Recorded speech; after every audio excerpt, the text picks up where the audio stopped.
How to maximize your Walmart rewards before they expire.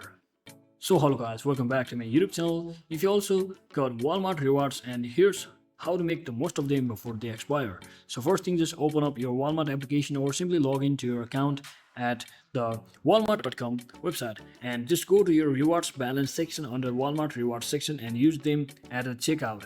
And once you use them at the checkout, just apply the rewards when paying online or in store.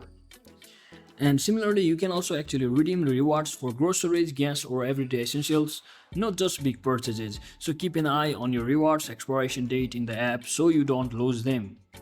So you can also actually combine rewards with Walmart promos or rollbacks to stretch their value even more.